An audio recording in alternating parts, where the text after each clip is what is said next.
오늘은 이 성전이 높을지라도 이 제목으로 하나님 말씀 전하겠습니다.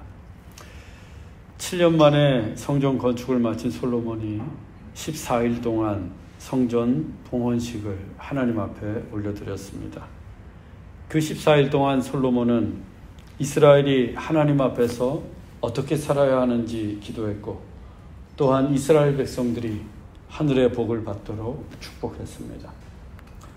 솔로몬의 이 기도와 축복에는 그 어떠한 인간적인 욕망이나 세속적인 탐욕, 또 나라의 부국이나 번성 혹은 자기의 공적을 취하하는 내용은 단 하나도 없었습니다.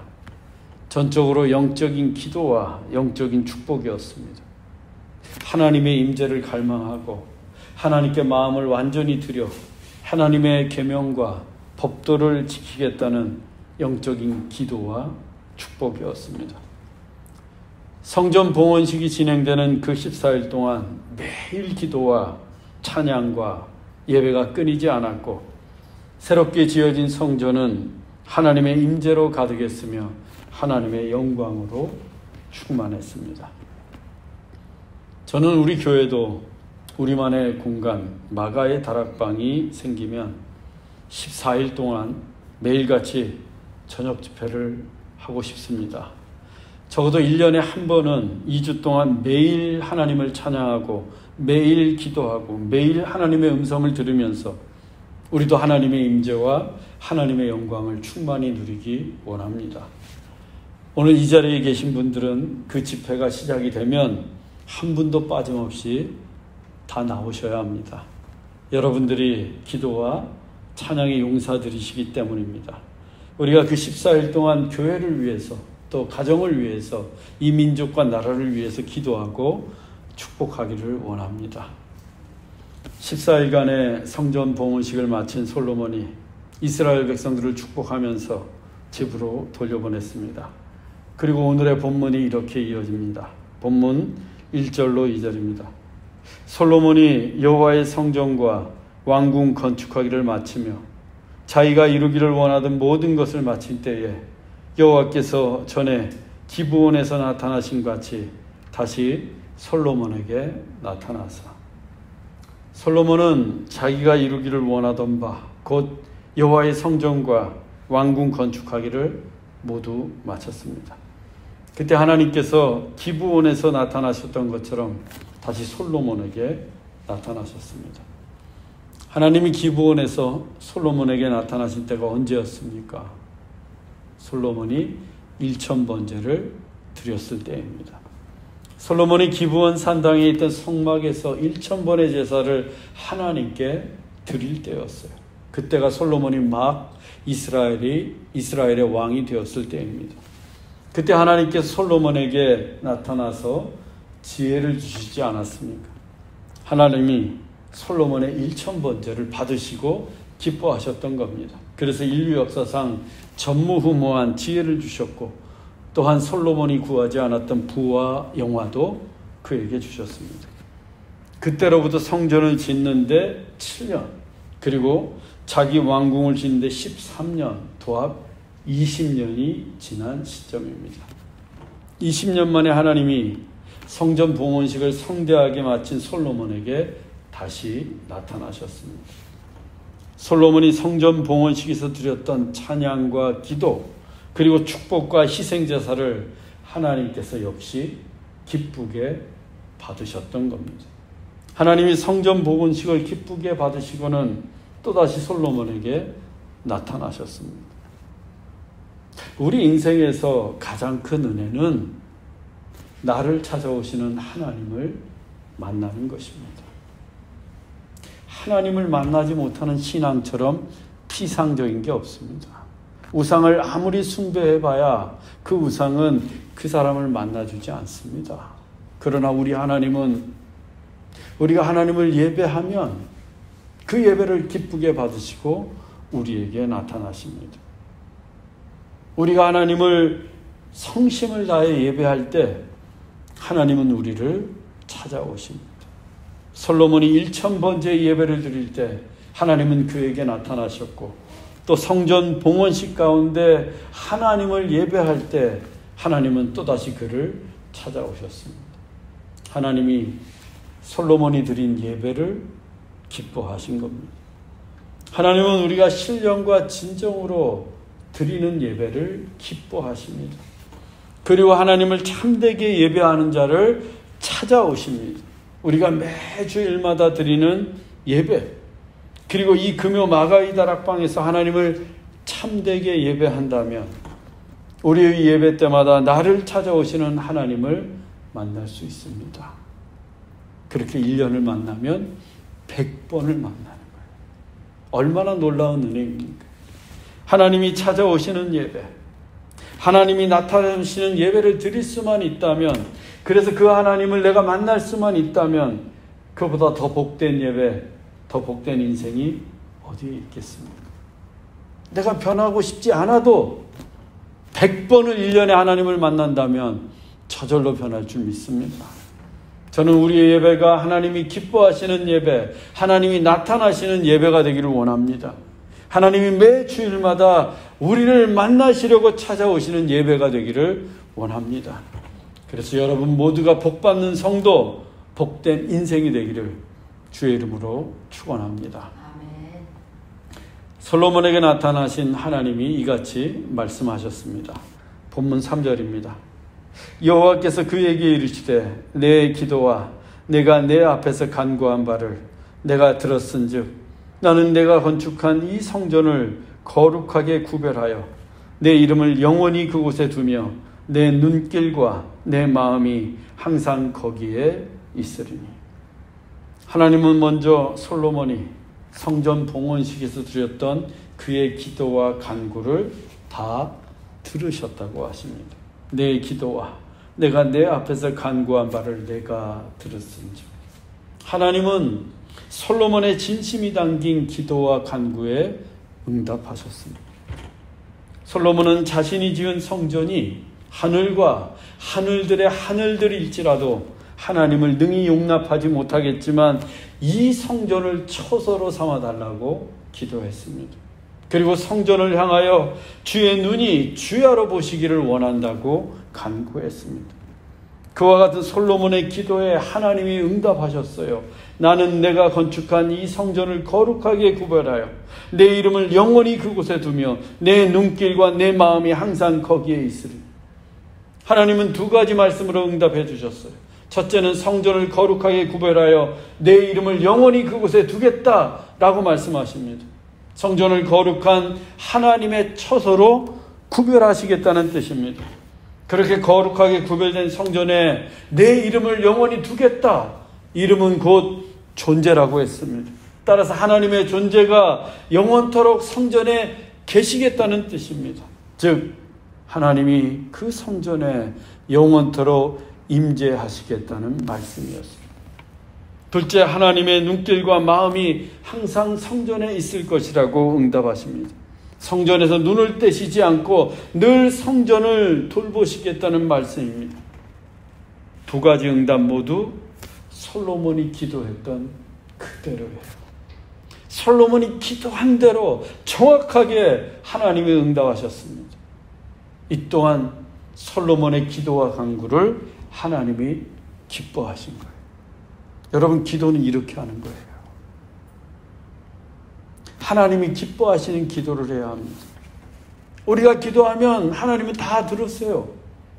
우리의 진심 어린 기도와 간구에 하나님이 다 응답하십니다. 그리고 우리의 기도와 간구를 하나님이 기뻐하신다면 우리가 기도한 대로 응답하세요. 기도한 대로. 이것이 기도의 능력이고 우리가 날마다 하나님께 기도해야 하는 이유예요. 얼마나 신납니까? 우리가 기도한 대로 하나님이 응답해 주세요. 정확하게 똑같이 응답해 주세요. 얼마나 멋진 신앙이에요. 여러분, 하나님께 진심으로 기도하십시오. 날마다 기도하십시오. 위선적이고 형식적이고 가식적인 기도가 아니라, 또 모양뿐인 기도가 아니라 나의 진심을 담아서 진실하게 우리 하나님께 기도해 보세요. 하나님은 우리의 진심 어린 기도를 기뻐하십니다. 그리고 그때 하나님께서 여러분이 기도한 그대로, 간구한 그대로 응답하실 줄로 믿습니다. 솔로몬의 기도에 응답하신 하나님께서 이번에는 솔로몬에게 당부하십니다. 본문 4절로 5절입니다. 내가 만일 내 아버지 다윗이 행함같이 마음을 온전히 하고 바르게 하여 내 앞에서 행하며 내가 네게 명령한 대로 온갖 일에 순종하여 내 법도와 율례를 지키면 내가 내 아버지 다윗에게 말하기를 이스라엘의 왕이 오를 사람이 내게서 끊어지지 아니하리라 한 대로 내 이스라엘의 왕위를 영원히 견고하게 하려니와. 하나님은 솔로몬에게 그의 아버지 다윗이 행했던 것처럼 마음을 온전히 하여 바르게 하여 내 앞에서 행하라 라고 말씀하셨습니다. 마음을 온전히 하는 것은 한 마음으로 하나님을 섬기는 것이라고 했습니다. 그래서 완전한 마음을 하나님께 드리는 것입니다. 다윗은 두 마음, 두 주인을 품지 않았습니다. 오로지 한 마음으로 하나님만을 섬겼습니다. 완전한 마음을 하나님께 드렸어요. 마음을 바르게 하는 것은 정직하고 투명한 마음을 뜻합니다. 다윗은 하나님 앞에서 언제나 정직했고 투명했습니다. 죄를 지었으면 정직하게 통회했어요. 그리고 언제 어디에서나 그가 왕궁에 있든지 광야에 있든지 투명하게 변함없이 하나님을 찬송했습니다. 그가 지은 수많은 시편 중에 광야에서 지은 시편이 얼마나 많습니까? 늘 궁전을 향해 바라보면서 지었어요. 그 시편들이 성전에 올라가는 기도, 성전을 올라가는 찬양이었어요. 성전에서 지은 시편이 아닙니다. 광야에서 늘 성전을 바라보면서 하나님을 찬양했습니다. 다윗은 하나님 앞에서 위선을 떨거나 가식적으로 행하지 않았습니다. 그래서 언약궤가 들어오는 날, 지난 주일날 설교했던 것처럼 자기 바지가 흘러내려서 몸이 드러나는 것도 모른 채 하나님 앞에서 춤추며 찬양했던 거예요. 그의 진실된 모습이었습니다. 하나님은 솔로몬에게 이 같은 다윗의 마음처럼 내 마음을 온전히 하고 바르게 하여 내 앞에서 행하라고 말씀하십니다. 그리고 하나님이 명령하신 온갖 일에 순종하여 법도와 율례를 지키라고 하십니다. 언제나 순종이 제사보다 낫습니다. 열심히 예배드리고 순종하지 않으면 아무 소용이 없습니다. 마음은 순종과 일치합니다. 마음을 드릴 때 하나님의 법도를 지킬 수 있다고 했습니다. 내 마음이 온전해야 법도도 온전히 지킬 수 있고 내 마음이 바르게 해야 하나님의 말씀을 바르게 지킬 수 있습니다. 그때 하나님이 다윗에게 하신 약속, 곧 이스라엘의 왕위를 오를 사람을 내게서 끊어지지 않게 하리라. 다윗의 자손이 영원토록 이스라엘의 왕이 될 거라는 약속의 말씀이었습니다. 하나님은 그 약속을 지켜 이스라엘의 왕위를 영원토록 견고히 하시겠다고 합니다. 다윗을 왕이 되게 하신 분은 하나님이십니다. 본래는 베냐민 지파에서 왕이 나왔습니다. 사울이 이스라엘의 초대 왕이었어요. 그 왕을 폐하시는 분도 하나님이십니다. 그리고 그 왕위를 견고하게 하시는 분도 하나님입니다. 하나님이 축복하시면 이스라엘의 왕위를 올 사람이 영원히 끊어지지 않습니다. 즉 다윗과 솔로몬의 자손이 자자손손 이스라엘의 왕이 될 거라는 놀라운 축복의 말씀이에요. 얼마나 놀라운 축복입니까? 내 자손이 영원토록 이스라엘의 왕이 되는 겁니다. 중요한 것은 그 전제가 있어요. 조건이 있습니다. 하나님 앞에서 마음을 온전히 하고 바르게 하여 하나님의 법도와 율례를 지키는 거예요.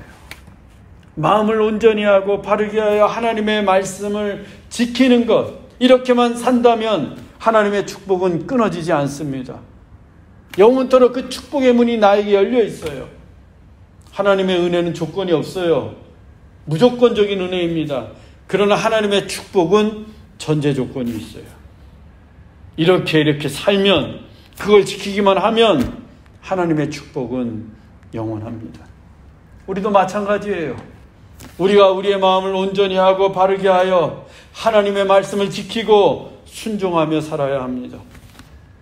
우리가 온전한 마음으로 하나님을 섬기고 투명하고 정직한 마음으로 하나님의 말씀을 지킨다면 하나님의 축복이, 그것이 물질의 복이든 건강의 복이든 자녀의 복이든 안전한 삶의 복이든 또는 영적인 복이든 하나님의 축복은 영원토록 끊어지지 않습니다.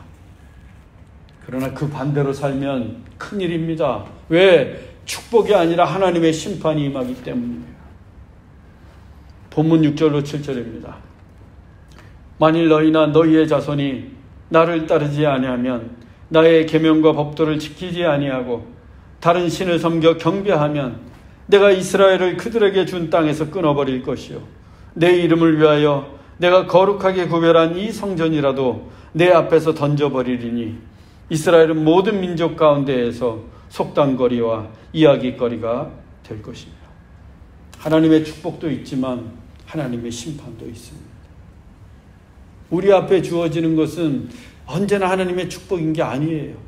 하나님의 심판이 임할 수도 있어요. 언제? 솔로몬과 이스라엘 자손이 하나님을 따르지 않고 하나님의 계명과 법도도 지키지 않고 다른 신을 섬기고 경배할 때 하나님은 이스라엘을 그들에게 준 땅, 곧 가나안 땅에서 끊어버리겠다고 하십니다. 이 말씀은 엄중한 경고의 말씀이에요.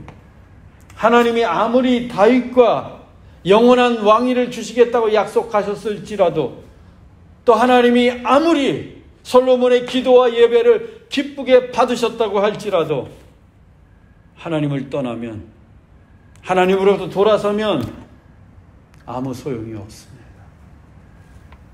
부모가 잘 믿으면 자식에게 축복의 문이 열리는 거 맞아요.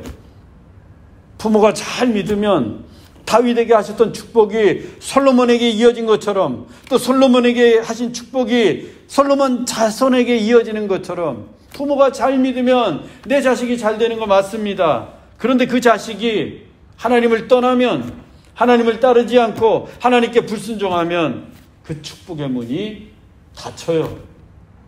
내가 아무리 잘 믿어도 내 자식이 잘 믿지 않으면 닫힙니다. 본래는 활짝 열렸던 축복의 문인데.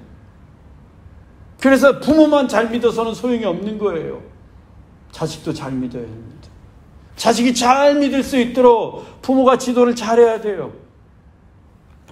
하나님의 축복도 하나님의 신실하게 믿고 하나님의 계명을 지킬 때 받을 수 있는 거지, 하나님 따르지 않고 하나님의 계명도 어기고 다른 신까지 섬긴다면 오히려 하나님의 심판을 받습니다. 축복의 땅에서 끊어지게 돼요. 약속의 땅에서 버림받게 됩니다. 땅에서 끊어지는 것은 더 이상 그 땅에 살 수 없다는 거예요. 가나안이 젖과 꿀을 이루는 약속의 땅, 축복의 땅인데 그 땅에 살 수 없습니다. 뿐만 아니라 내가 거룩하게 구별한 이 성전이라도 내 앞에서 던져버리리. 성전을 하나님께서 어떻게 하시겠다고 했어요? 내 이름을 위하여 거룩하게 구별하겠다. 내 이름을 영원히 그곳에 두겠다 라고 말씀하셨어요. 그런데 그 성전일지라도 던져버리겠다라고 말씀하십니다. 성전이 회파되고 무너진다는 말씀입니다.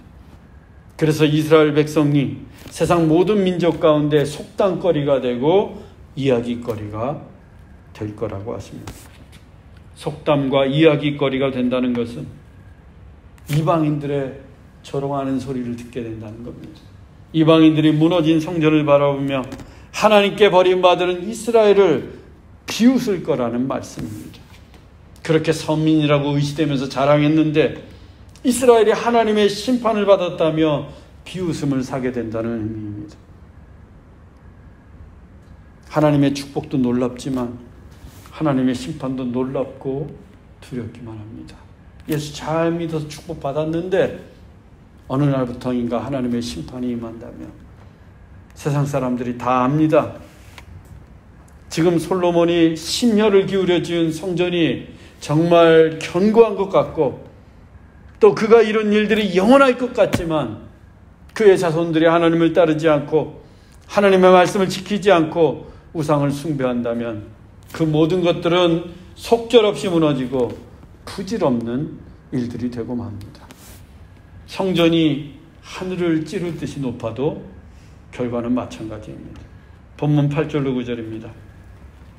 이 성전이 높을지라도 지나가는 자마다 비웃어 이르되 여호와께서 무슨 까닭으로 이 땅과 이 성전에 이같이 행하셨는가 하면 대답하기를 그들이 그들의 조상들을 애굽 땅에서 인도하여 내신 하나님 여호와를 버리고 다른 신을 따라가서 경배하여 섬김으로 여호와께서 이 모든 재앙을 그들에게 내리십니다. 성전이 제 아무리 높아도 하나님을 배반하고 하나님을 따르지 않는 성전은 더 이상 이 세상과 거룩하게 구별되지 않습니다. 세상의 건물들처럼 그냥 건물일 뿐이에요. 하나님은 그곳에 계시지 않고 하나님의 눈길도 그곳을 향하시지 않습니다. 아니, 하나님의 심판으로 그 높은 성전이 무너져 내립니다. 실제로 이스라엘의 역사가 그렇지 않습니까? 하나님을 배반하고 우상을 숭배할 때마다 성전은 무너졌고 이스라엘은 포로로 끌려갔고 세상에서 조롱과 비웃음거리가 되었습니다. 더 마음이 아픈 것은 왜 그토록 높은 성전이 무너지고 이스라엘의 비웃음거리가 되었는지 세상 사람들도 다 알게 된다는 겁니다. 이스라엘이 그들을 애굽에서 인도하여 내신 하나님을 버리고 다른 신을 섬김으로 하나님의 재앙을 받았다. 그렇게 알게 된다는 거예요.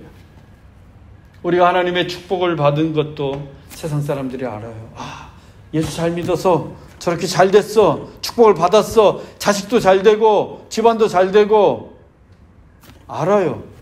요셉을 보고 보디발이 알았듯이 세상 사람들이 압니다. 그 모습을 보고. 또한 하나님의 심판을 받는 것도 세상 사람들이 알아요. 즉 우리의 삶은 하나님의 축복이든지 하나님의 심판이든지 이 세상을 향해 비추는 거울이에요. 우리가 거울입니다. 우리의 삶이 거울이에요. 우리를 보면 하나님의 축복을 받고 있는 인생인지 하나님의 심판을 받고 있는 삶인지 세상 사람들도 다 안다니까요. 그래서 예수님 잘 믿어야 됩니다. 대충 믿는 게 아니라 정말 잘 믿어야 돼요. 하나님을 신실하게 믿어야 합니다. 아무리 하나님이 애굽에서 구원하신 백성이라고 해도 하나님이 그 애굽 땅에서 이스라엘 백성들을 이끌어내실 때 얼마나 놀라운 기적과 능력을 행하셨습니까? 아깝잖아요. 어떻게 이루신 하나님의 구원인데 아깝잖아요.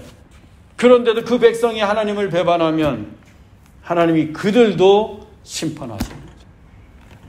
그래서 하나님을 떠나면 모든 것이 무너져 내려요. 견고한 것 같죠? 내가 모은 재물이, 내가 이룬 성공이, 내가 세운 명예와 권세가 영원히 견고할 것 같지만 우리가 하나님을 떠나는 순간 무너지기 시작합니다. 하나님을 떠나 우상을 숭배하면 재물이든 명예든 성공이든 다 무너져 버려요. 아무리 높이 쌓아도 다 무너집니다. 예수님을 십자가에 못 박았던 무리들, 대제사장, 서기관, 장로들로 득실거렸던 예루살렘 성전이 어떻게 되었습니까? 헤롯이 지어주었던 그 성전 짓는데 46년이 걸렸어요. 얼마나 튼튼하게 짓고 얼마나 높이 지었습니까? 솔로몬이 지은 성전 2배보다 더 크게 지었어요. 그런데 돌 위에 돌 하나도 남지 않고 다 무너져 내렸어요. 그래서 믿음은 신실해야 합니다. 신실한 믿음이란 끝까지 하나님을 따르고 끝까지 하나님의 말씀을 지키고 끝까지 하나님만을 섬기고 경배하는 거예요. 기분에 따라, 컨디션에 따라 이랬다 저랬다 하나님 믿는 게 아니라 하나님의 사랑이 이랬다 저랬다 합니까? 그렇지 않잖아요. 하나님은 끝까지 우리를 사랑하세요. 끝까지. 사망이나 생명이나 높음이나 기쁨이나 그 어떤 것이라도 그리스도 예수 안에 있는 하나님의 사랑을 끊을 수 없도다. 바울이 선포했잖아요. 그런데 우리는 이랬다 저랬다 하면서 하나님 믿을 거예요. 어느 날은 열심히 하나님 믿는 것 같은데 어느 날 기분 나쁘면 또 그건 신실함이 아니에요. 신실한 신앙. 우리가 신실한 믿음을 지킬 수 있다면 하나님의 축복도 영원합니다.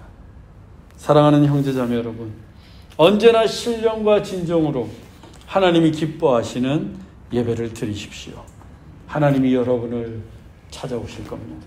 또 진심을 다해 하나님께 기도하십시오. 여러분들이 기도한 대로 그대로 하나님이 응답하실 것입니다. 그리고 신실하게 끝까지 우리 하나님을 동일하게 믿고 하나님 말씀에 순종하십시다. 그래서 하나님께서 영원토록 축복하시는 우리 모두가 되기를 주 예수 그리스도의 이름으로 축원합니다. 아멘. 기도하겠습니다.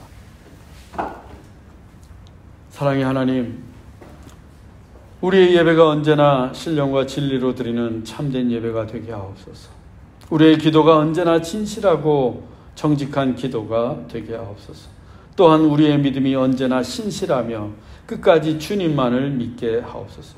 그래서 하나님이 찾아오시고 하나님이 응답하시고 하나님이 축복하시는 우리 모두가 되게 하옵소서. 길이요 진리요 생명이신 예수 그리스도의 이름으로 기도하옵나이다. 아멘.